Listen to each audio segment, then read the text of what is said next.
Mula sa mga gamit sa palikuran hanggang sa malalaking tipak ng kahoy, itong mga nahaharang sa mga trash rake ng Tripa de Galina Pumping Station sa Pasay City. Araw-araw, humigit kumulang 8 cubic meters ng basura ang nahahakot dito. Sa dami ng nakukuhang kalat, nabiro pa ni Pangulong Ferdinand R. Marcos Jr. na kaya nang makabuo ng isang bahay mula sa mga ito. Gayunman, hindi ito ipagkikibit balikat lamang. Lalo't bumababaan niya ang efficiency o effectiveness ng mga pump kapag bumabara ang basura kahit pa maayos at gumagana ang mga ito. Ang nagiging problema pa rin ay yung pagpasok ng basura. Kaya't naghahanap tayo ng mga iba't ibang pamamaraan upang magamit yung basura. At yan, ginagawang compost, ginagawang paso na organic. At saka tapos pero yung iba kailangan talagang itapon sa landfill. Kaya't yun ang kailangan nating ayusin talaga. That's why they're creating compost. None of the organic waste goes to waste, as it were. Lahat ng organic waste nagagamit. It is all of the other inorganic waste that is being thrown into our systems. Yan ang dyan tayo nakakaproblema.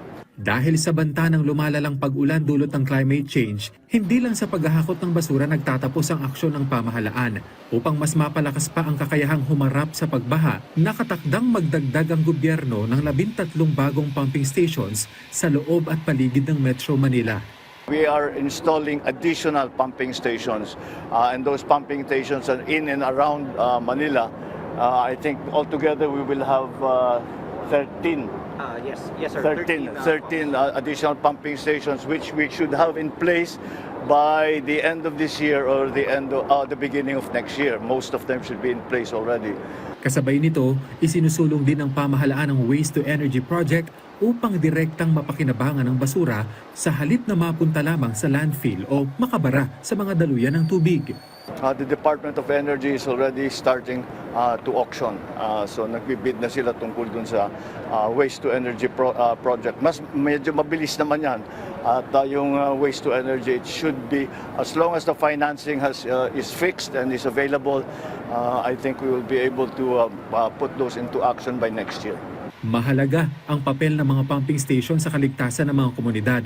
Gumagana ito tulad ng isang malaking pump na nag-aalis ng naipong tubig baha.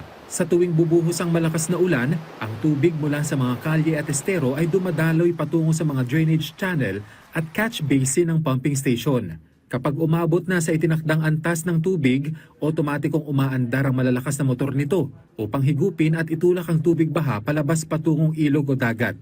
So lahat ng tubig, pag tumaas na yan, ibig sabihin, pumapasok na yung tubig, pinipilit nating mailabas sa Parañaque River to Manila Bay para yung mga lumulubog na area, yung mababa, mapunta na rito yung tubig.